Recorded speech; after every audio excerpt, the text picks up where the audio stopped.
So first off, I'd like to say thank you for agreeing to sit down with me for this interview for can'tsleeptalk.com. I know you have a lot of knowledge when it comes to the world of sleep, and I think this is going to be some great content for our viewers on our website, as well as our Facebook members, so that they can see and learn from the questions that they had about sleep in general and insomnia and things like that.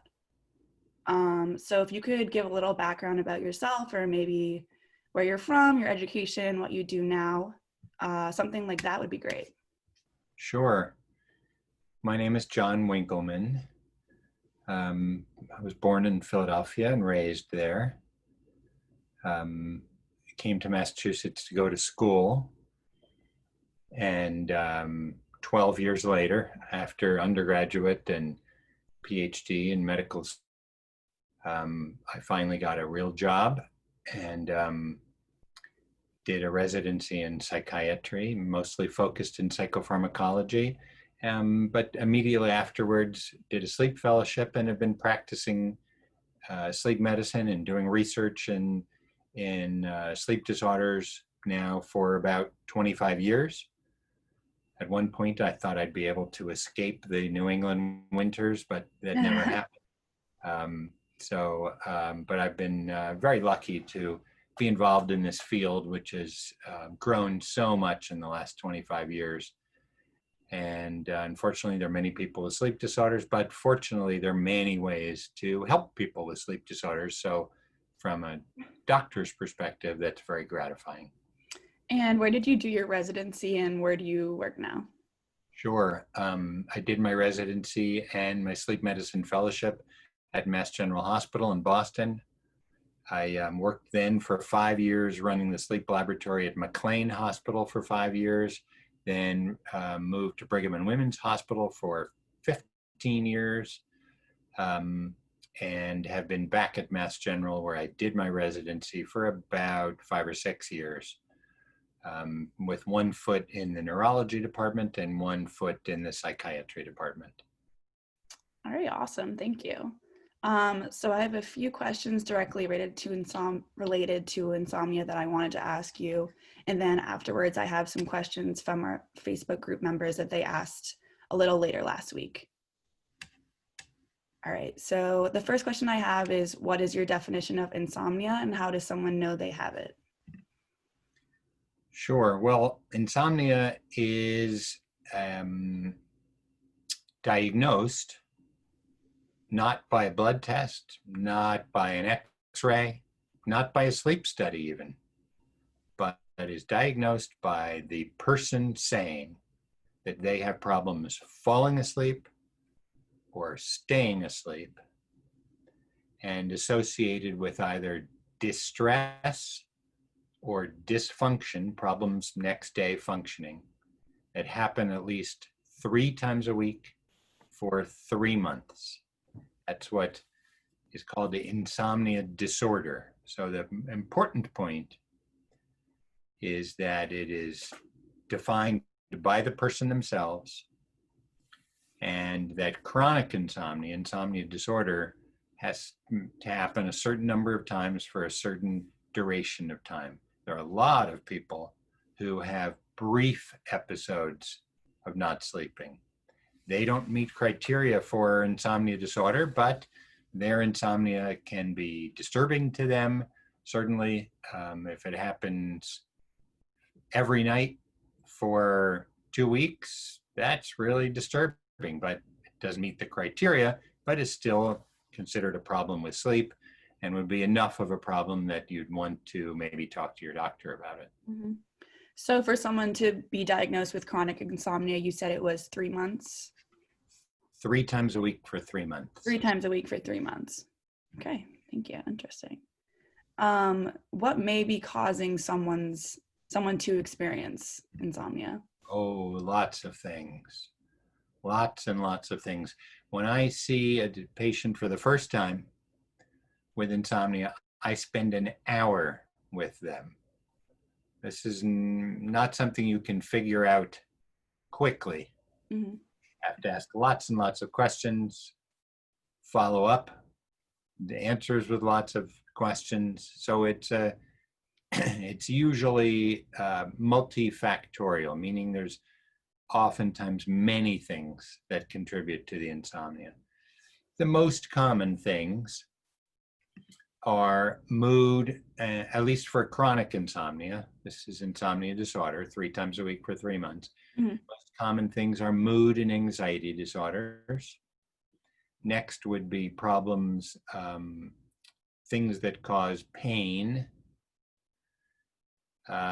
but certainly things that have other physical causes like shortness of breath, a difficulty with mobility, people who can't move that well, people who have to get up and pee many times a night because they've got bladder issues, women going through perimenopause and menopause. There are a variety of specific sleep disorders that produce insomnia, whether it be obstructive sleep apnea, people have problems breathing during sleep, people with restless leg syndrome who have very uncomfortable feelings in their legs, particularly at night, where they can't keep their legs still. Certainly medications can cause this, either starting new medications or stopping medications that have been used for a while. So there are lots and lots of different causes of insomnia, and this is why it takes so long to kind of figure it out, to figure out what's causing it. Okay. I've also heard that a lot of people have reported that they kind of feel like they have stress-induced insomnia. Is that common too? Mm-hmm. They're going through stressful times in their lives. Absolutely, and that it usually provokes an acute or short-term insomnia Mm-hmm. because those stressors usually are shorter term. They last days or weeks, sometimes even a couple of months. But usually when that stress goes away, the sleeplessness resolves. The problem is that people who have stress-induced insomnia, they break up with a boyfriend or a girlfriend, they have some stressful experience at school, they've got some bad grade or a difficult course, or they have kind of a breach with an important relationship, they've got a threat to their health, they get the bad blood test result or mammography result, and they have this stress-induced insomnia. What you really want to try to do is avoid that turning into a chronic insomnia, which it can, because people then, after a couple of weeks of not sleeping, then start to get psyched out. Mm-hmm. And they start thinking about their sleep, not when they get into bed, but 7 o'clock at night. How am I going to sleep tonight? Those past 2 weeks have been terrible. I don't want to have another bad night like that. It's just going on in their mind and going on in their mind for a few hours before they get into bed. And then when they get into bed, they're a bundle of nerves. Yeah. So this is what we would usually called conditioned insomnia. It started with just your regular old stress-induced insomnia, but then evolved into this conditioned insomnia where it's fear of insomnia that's causing the insomnia. And what would you recommend to people to try and maybe reduce the stress so that it doesn't impact their sleep? Move to another country.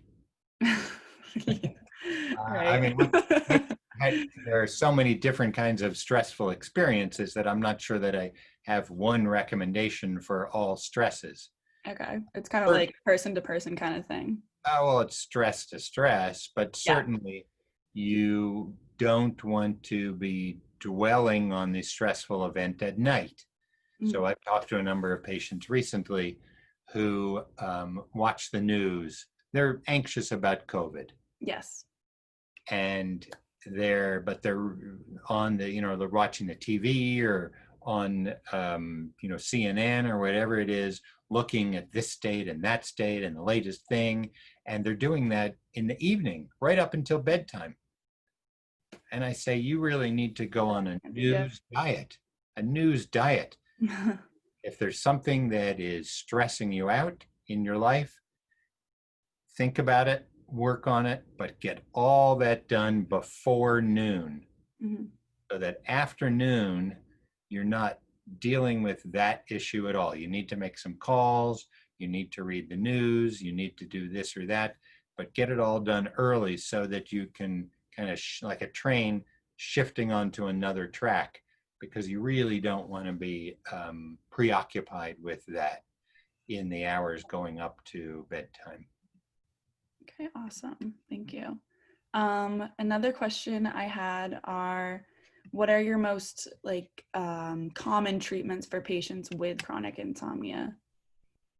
So Depends. once they are diagnosed, what happens Yeah. afterwards? Well, it certainly depends on the cause. Mhm. You try to treat the most specific things first. So if that's pain, you want to address the pain. If it is depression, you want to address the depression.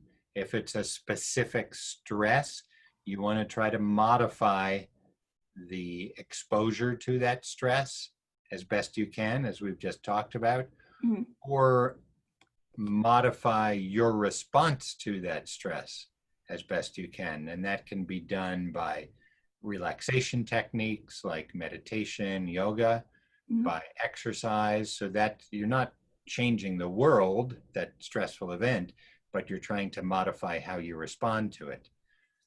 So we try to address the most specific um, causes first.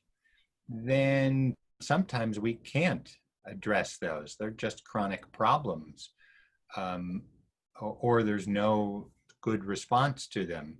And the two main treatments, kind of generic treatments for insomnia, one is a psychological treatment and one is a medication approach. The psychological one is called cognitive behavioral therapy for insomnia, Mhm. CBTI. And this is involves changing behaviors, usually reducing time in bed and only going to bed and being in bed when you're sleepy, and changing your attitudes about sleep. People get a lot of kind of exaggerated beliefs Mhm.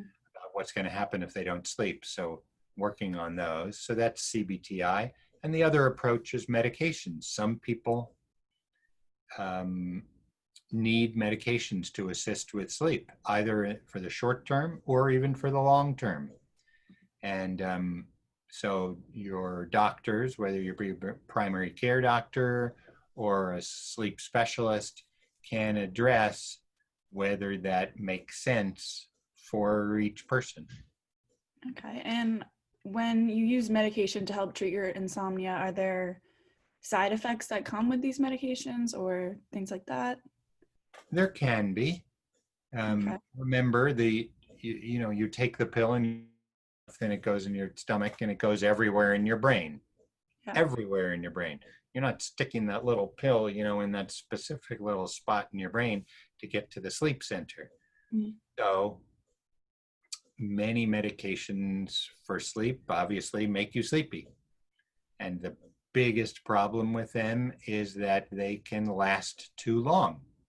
So instead of wearing off, 1 second before your alarm goes off and you're like, great, that pill's gone, they may hang around for a little bit longer. So people might feel a little bit groggy first thing in the morning, until they've had a shower or had a cup of coffee.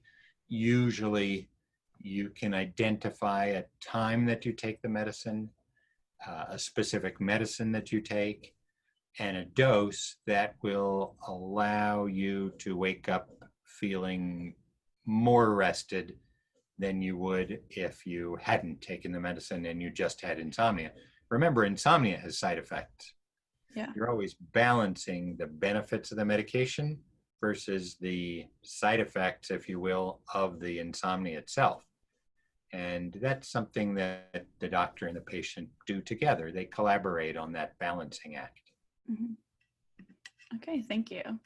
So now I think I'm going to move on to the Facebook group questions that I got from people. First one I have is, how long before I go to bed should I turn my phone off? And that is a common question, one we don't have a good answer to. Mhm. I think it depends on the individual.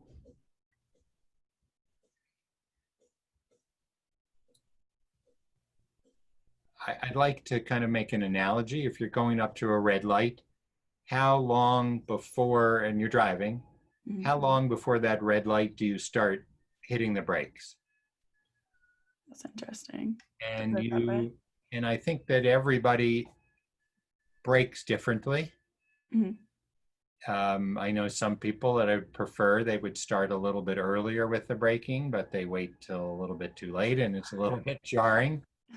This is very much individual. Some people don't need much time at all between a little bit of light stimulation and whatever kind of intellectual or emotional stimulation the content is producing. They can be reading something that's even kind of stressful, or kind of Facebook posts from their friends and everybody's, arguing with each other, and they can put that down and go right to sleep. Okay. Other people may need a couple of hours, a few hours between anything that's stressful, whether it's a TV show or something you're reading online, and going to sleep. So you really need to figure out what works for you. Probably better to start a few hours beforehand, and then if that works, then you can make it closer. I would just add that there are some people who need some kind of distraction from what's going on in their own in their own head before they fall asleep. Mhm. That lying there with just their own thoughts is stressful. Worse. Yeah. Yeah, and for those people, I say, whether put on a podcast or even play a little Sudoku on your phone or read a book, something that's going to get you away from all this stuff, the gerbil inside your head that's running on that wheel. Mhm. You need to quiet down. I call it R&D, relaxation and distraction. Mhm. And if it's a podcast or reading something on your phone that does that, that's great. You really need to figure out what works best for you. Okay. I think that's really interesting to hear because I feel like there's kind of a shared thought with a lot of people that if you do go on your phone or if you're on your screen, like it will make you stay up later and it will affect falling asleep. But I think that's interesting to hear that it is better to kind of distract yourself and in that way it will help you doze off. Or for some people, you need to For figure some out people, yeah. what you need to have some insight into what kind of person you are. But Mhm. certainly the person who needs, has got so much FOMO that they really can't put their phone down because they're worried that something's going to happen that they're going to miss. That's not going to help you fall asleep. Okay. And the phone should certainly, once you decide to turn it off, turn it off. OFF. Mhm. Because you really don't want it buzzing next to your head. That's just silliness. Okay, so I also had another person who says it takes them a really long time to fall asleep unless they fall asleep to TV. It's kind of similar to the past question, but they were wondering if that's bad or if it will affect them in any way. If that works for them, then, I'm all in favor of what works for Mhm. people. The most important thing, I think, if you do use the TV to fall asleep, is to make sure you've got a timer on it. Yeah. Because 3 hours later, when you're maybe in a lighter stage of sleep, and that TV is still going and the light's still going, you don't want that waking you up. But there are a lot of people like that who need TV to fall asleep, because that kind of, and I would keep the volume low, keep the light low, because that kind of masks, blocks out all the stuff that's going on in here that might be keeping them awake. Hmm. Okay. How many hours of sleep should I get a night, and does it change as I get older? Yeah, well, you see that babies, need 14 or 15 hours of sleep. And then that goes down, down, down. Teens still need probably 9 to 10 hours of sleep. Mhm. And then when you get to be middle age, it's probably more like 7 to 8 hours of sleep. And then much older people may need, it's unclear whether they need the same amount of sleep, but they just can't get it, or whether they need less sleep. But I would say in general, adults will need 7 to 8 hours sleep. Anybody who says that they can get away with 4 hours of sleep is fooling themselves. They need more than that. They're just Yeah. not getting it. What would you say is like the minimum amount of sleep someone should be getting in a night? Well, stuff happens. So, so you stay up late hanging out with friends and you got class the next day, or you got to get to work the next day, Mhm. and you're not going to get enough. And that happens. And it happened to me many times in my medical career. You just then need to recognize that the next night you should plan on making up for it. But on a chronic basis, on an every night basis, I would certainly recommend to get at least 6 hours. 6. Okay. Awesome. Someone asked if they are getting the same number of hours of sleep every night. Does the time they go to sleep and wake up in the morning matter or like affect them? Yes, we work best. Our sleep certainly works best, and all of us really works best when we are on a schedule. Mhm. Sounds really boring, but that's what works best for us. And it's good to time that schedule with respect to light and dark. We evolved on this planet that is spinning at the same rate every single day. It doesn't like speed up or slow down just because it's a weekend. Weekends are things that we invented. And so it really is best, if possible, and if, it's always a choice, if you go to bed and wake up at the same time every day, 7 days a week. And this social jet lag, as we call it, where people stay up 3 or 4 hours later and sleep 3 or 4 hours later on the weekends, many people can do it without an issue, but some people don't do well with that. So in general, I recommend same bedtime, same wake time, 7 days a week. Okay, awesome. Thank you. I have a question related to sleep talking. It's someone just asking what does it mean if I do sleep talk? Not much. Yeah. Probably have a lot to say. Yeah. This is probably happening from non-REM sleep rather than REM sleep. So it's probably not a dream. It's probably some thought that you're having while you were sleeping. And it's common and not a problem. Okay. Awesome. And then someone asked, what is lucid dreaming? I don't know that much about it. It Mhm. is a state, though, where people are dreaming, they're asleep, but have some control over the direction of the dream. And I can't say it's something that I know a lot about or that I can therefore speak intelligently about. Mhm. I'd be willing just to make stuff up, but probably not a good idea. Yeah. Okay. And then why can I remember some of my dreams and not all of them? It's a good question. Nobody understands why we don't remember dreams better than we do. There are a lot of hypotheses about this. Freud said that the dream was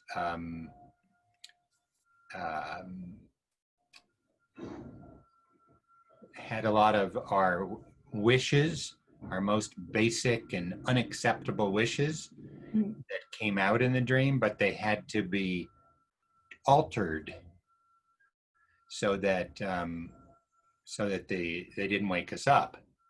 I'm not a great believer in that particular hypothesis. Another hypothesis of dreaming is that we have these random eye movements, rapid eye movements of dreaming sleep, and that then our brain goes, why am I moving my eyes like this? And the higher parts of them, and those are random. They're just generated randomly low down in our brain. But then the higher part of our brain tries to make sense of those eye movements and creates a story that is consistent with those eye movements. This is called the activation synthesis model of dreaming. There's a lot of hypotheses, models about dreaming. My sense is that we remember the dreams more frequently when our REM sleep is more broken up by little bits of wake. So if we have uninterrupted REM sleep, we won't remember our dream until we wake up, and then we may remember the last little bit before we woke up. But if your REM sleep is all fragmented for a variety of reasons, then you may remember your dreams, more of your dreams. One thing I can say is you can train yourself to remember more dreams by writing them down. Have a little tablet, book next to your bed, write down the dream, and you'll find that after a couple of weeks, you're starting to remember. I did this in high school because I was interested in dreams. And by the end of a few weeks, I was remembering 3 and 4 dreams. Wow, that's super interesting. So, if you're into dreams and you want to remember more of them, try that. Cool. All right. I think that's all the questions I have for today. Thank you so much for allowing me to interview you. I really appreciate it. And I'm sure that all of our Facebook group members and the website viewers will appreciate it as well. If they're not watching live, they can watch it later. All right. Have a great rest of your day. Thank you. Thanks for listening, and sleep well. All right. Thank you. Bye.